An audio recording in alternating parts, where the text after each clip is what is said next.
Thank you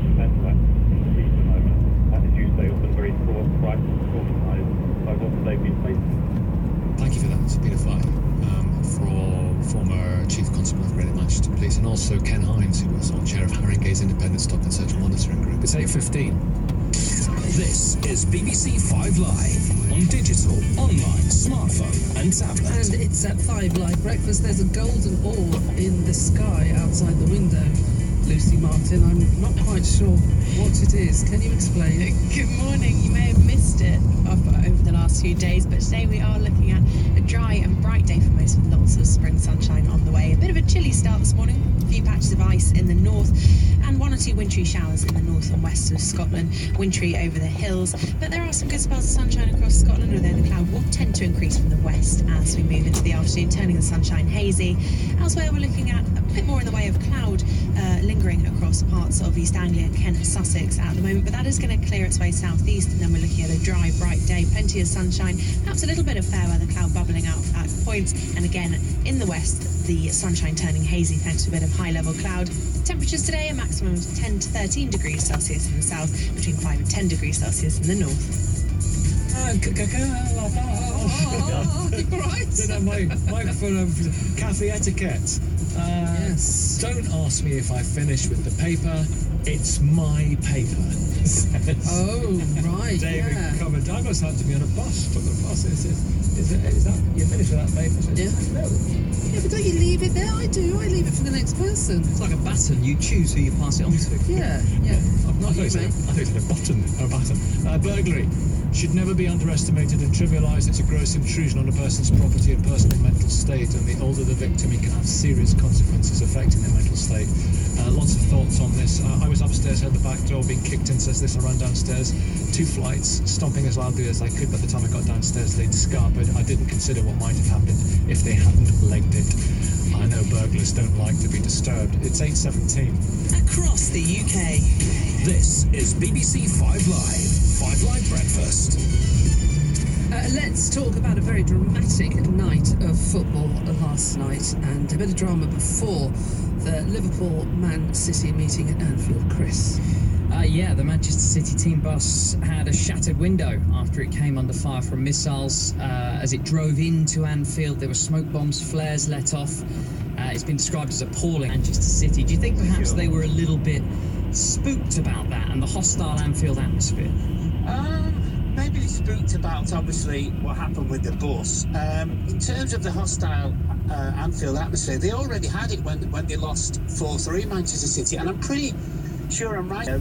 They weren't sort of ready for what eventually, the atmosphere kind of overcame them a little bit. So you'd always know. I mean, every single person in football knows that, especially, under the floodlights, Anfield, Champions League, European Cup, whatever you want to call it, there's always that extra special feel. So, and the thing is, Manchester City are an outstanding team, could well win the league at the weekend, as everybody knows. But to actually, the way that Liverpool played, and it wasn't so much the fact just that they scored the 3 goals, Chris. It was just the way that they pressed and they pressed and they pressed, and it just shows, and it probably shows a lot of the teams in the Premier League where they've gone wrong against Manchester City, which is you cannot let them play. If you let Manchester City play, any team in the world, they can destroy them. And I think that was the most impressive thing. But this is something that Klopp's worked on for a long, long time, the press, the Liverpool press, and they got it absolutely 100% right last night. Who impressed you? Hello, Mark. Oh, has he gone? It was a perfect first answer, wasn't it? And then It's all in there, wasn't it, to be fair? I wanted to come on and ask him about how big a loss Jordan Henderson is. He picked up a yellow card. How big a loss is Jordan Henderson? Well, it's a big loss. Big loss. Yeah. Big loss. Emre Can come in, you reckon? How big? Yeah, I think so. Yeah. Anything else you want to know? I tell you what, why don't we try and get him back while we talk about the Gold Coast, what's going on there with Commonwealth Games. Let's head back there now. Gymnastics getting underway. Big medal hope. This for the home nations. Ed Harry is there. Morning, Ed. Who should we be looking at this morning then? Yeah, this is the men's team event, which counts as a medal event in its own right, and it also serves as qualification for the individual all-around and the individual apparatus events that we'll see a little bit later in these games. We're watching at the moment the three countries who were on the podium 4 years ago. That's England, who won gold, Scotland, who won the silver at their home Commonwealth Games, and Canada, who won the bronze. It is very early stages, but England already, through Dan Cunningham, James Horden a moment ago, Niall Wilson amongst the Rio bronze medalists, Niall Wilson, looking very good on their first piece of apparatus, the rings. We've yet to see Max Whitlock, but of course he's the star of a very, very strong England team indeed. And Scotland, perhaps a little bit of nerves at the start. Hamish Carter starting on the pommel horse for them has looked good in the last few moments as well. England, Scotland and Canada expected to contest these medals again. Six Nations have already been out here today in the gymnastics. They have finished. Wales currently down in fourth. They cannot feature among the medals. It is Cyprus who lead this competition, but that's not taking into account the results of these big three we post in the next hour or two: England, Scotland and the Canadians. Thank you for now, giving us the details of the home nations. We should be looking out for Ed Harry there at the Commonwealth Games. 8:21. This is BBC 5 Live on digital, online, smartphone and tablet. Michelle's back with the travel news. Yes, the M42, which had been closed in both directions between junctions 2 and 3 following a serious police incident, well, traffic can now at least get through. So heading north between junctions 2 and 3, that's Alvechurch and Portway, one lane closed, which is causing delays back to junction 1. Because of the earlier closure on the southbound carriageway, it's very slow from junction 4, Shirley and Dorridge, as you head towards that as well, although it has actually reopened on the southbound side. The M77 heading north between junction 5 Maidenhill and junction 4 Crookford Road. Because of the earlier overturned van, traffic is still very slow. The A1M heading south after junction 60 at Bradbury, a breakdown closing one lane and causing queuing traffic. The M60 clockwise after junction 13 at Worsley, a broken down van is currently being recovered. One lane closed, it's very slow back to junction 12, the Eccles interchange. Heading north on the M1 after junction 14 at Milton Keynes, you'll still find queues there after an earlier vehicle fire. The M25 anti-clockwise is still queuing from junction 27, the M11 round to 26 at Waltham Abbey. That was after an earlier broken down van. And the delays there also not helped by the fact that lane closure is still in place both ways between junctions 24 and 25 for repair work to the barrier. Michelle Dignan, 5 Live Travel. The best live sport on Saturday. A Manchester derby. Blue versus Red. City take on United. 5:30 kickoff. This is your football station. 5 Live and 5 Live Sports Extra. It's also your business station. Guys here from Wake Up to Money. High low again. Now, we were talking about the gender pay gap yesterday, which was the deadline for companies to report their figures. And we know how many didn't now, don't we? Yeah, so we found out so far at midnight, the figures were updated, so more than 10,000 companies did report their gender pay figures. But we've just heard from the Equalities Commission that about 1,500 firms have not filed any data whatsoever. Now, the Equalities Commission said they will start getting compliance letters from Monday. And we spoke to the Equalities Commission on Monday, I think it was, and they told us that they would pursue this through legal action. So we'll wait and see what happens in terms of those letters being sent out on Monday, but then it looks like there's about 1,500, which is a little more than people thought there would be, that have left this outstanding and may well be pursued through the courts to submit this data. And we were hearing that could be a limitless fine. Yeah, we were. There are no rules around this, or no precedent been set in terms of what that fine could be if they don't submit this data. But yeah, it looks like at least 1,500 firms are going to have to sort this out. I was somewhere at the weekend where you just couldn't get a mobile phone reception for love nor money, and it frustrated the hell out of me. And I can, imagine what it's like living with that day in, day out. But you have news, though, of 5G mobile access moving a step. Yes, so 5G, we already have 3G, 4G, don't we? The data access through your mobile phone through the phone networks. Well, 5G is the next one. And our 5G access has moved a step closer this morning. Ofcom has just confirmed the results of the spectrum auction that's been going on over the last few days. The main thing is that the big four mobile networks, that's 3, EE, O2 and Vodafone, they've spent between them more than £1 billion on this new 5G spectrum. So it's basically another step down the road. We'll speak to Martin Bryant about this. He's a technology consultant. Morning, Martin. Good morning. Thanks for joining us. So basically this is another step along the road, but when is 5G going to be available to us to use? In terms of a commercial mobile service, I think we're looking at probably 2020 at the earliest for the start of that. But really, the benefits of 5G are going to be things like helping self-driving cars connect and powering smart cities and things like that. So we'll probably see it really making a big impact over the next 10 years or so. Well, it's going to be as fast, or probably in most cases at the moment, probably faster than your home connection. We're looking at maybe up to 100 times faster than 4G, although we'll have to see how that performs in the real world on busy mobile networks. So it could be the end of buffering. Is it going to be any more expensive than 4G? Is it going to be loads more expensive, or is it going to be, the same sort of price? In the end, it's down to how the mobile networks want to price that. They can subsidise to kind of help drive demand and that kind of thing. So we'll have to see. I can't see them wanting to put a massive price premium on it in the long run. Although, if you remember when 4G launched, when 5G launched in the early days of that, there was you were paying more for that. So we'll definitely see that happen. How do we compare to other countries? Because lots of other countries obviously are trying to install their own 5G technology. How do we compare in terms of how quickly we're establishing this connectivity?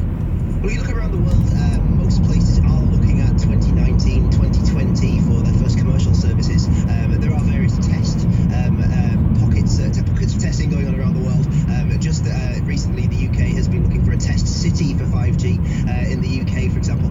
But South Korea, probably the most high-profile use of 5G so far was at the Winter Olympics. There was a dove made of lights, and all the individual lights in that dove, the brightness, the position of them all was all controlled by 5G. So that gives you an example of how this allows all sorts of connectivity beyond your mobile phone. Okay, lovely stuff, Martin. Thanks very much for that this morning. That's Martin Bright, technology consultant, on that 5G spectrum auction, which basically means, it's another couple of years before we'll get 5G, but we're a step further down the road. Thank you very much indeed, God. How exciting is that? Yes. It's 8:27, right? Burglars. We want to hear from you this morning. If you have been a victim, what did you do? How did you feel? What's the moment like when you know you've been burgled? Someone's in your house, someone's come into your home. I'm feeling a violation. Tom's in Manchester. Just read your text. Wanted to speak to you, Tom. Hi. Hi, how you doing? Fine. Talk us through what happened and also just how you felt. So I was upstairs in my house with my friend. I heard the doorbell go. Came downstairs, and it's 2 flights of stairs, so it took me a couple of minutes to get down. Opened the door, no one there. I thought, okay, someone's gone. Went back upstairs. A couple of minutes later, I heard this enormous bang from downstairs, followed by another enormous bang. And the first thought was someone's trying to break in. So without even thinking really, I just said, call the police, and then legged it downstairs, stomping down the stairs as loudly as I possibly could, because I'm just conscious that the old sailors don't like to be disturbed. So I thought, what better to disturb than some massive guy stomping down the stairs in his own home. By the time I got down to the bottom and stomping down the stairs, you're probably going to scare people off if they're going to be scared off. But probably the overriding thought at the back of my mind was that when my parents were burgled 20 years earlier, potentially, we weren't in the home. But we were fully insured, so I've always had home insurance for belongings, so at the back of my mind, although I think it's probably unlikely there was going to be anything violent that would happen. So I think you just sort of stayed calm and collected in circumstances, really, and I guess I was lucky in a way. Yeah, we all ask ourselves the question, what would we do if we did confront them? I think I probably would have just shouted at them in the broadest manc accent, get out. That might have worked. Maybe sweared a little bit, but not did it on the radio. feel free. Actually, don't feel free. The thing is, it affects people for a long, long time when this has happened. I remember the smell of sweat and the smell of tobacco smoke as well, lingering. Claire's nodding. I'm just nodding because what you're saying is Mick has texted in. It's very redolent of what he's saying. He says, hello, Nikki and Claire. It's not the things that have been stolen which is bad, but it's the aftermath, the noises you hear and you think you hear, which wakes you at night and your heart is going 10 to the dozen. You never get over it. Mick says 25 years and it still affects you. Is that the same for you, Tom? No. I'm honest, no. What about the back door? Just finally, did you get? Oh no, that was ruined. We got the insurance covered the. Sorry, there's from here. The insurance covered the cost of the damage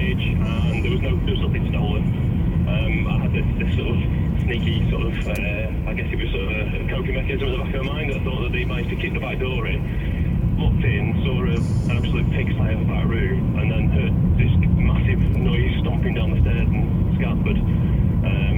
So I kind of maybe I psychologically dealt with it at the time. But yeah, I think with a more secure back door paid for by the insurance was probably all the reassurance I needed. The police always say that, burglars may come back, which is, to be honest, is possibly true, but it's also one of the scariest things they can say to people. Yes, for sure. Tom, thank you. Thanks very much indeed. Thanks. 85058, your experience of being burgled. How did it feel? What was it like? It's 8:31. On digital, online, smartphone and tablet. This is BBC 5 Live. Two men have been... Also this morning, Facebook admits up to 87 million of its users may have been affected by the Cambridge Analytica scandal. The company's founder, Mark Zuckerberg, insists he is still the man to run it. And let me see now. Yeah, Russia.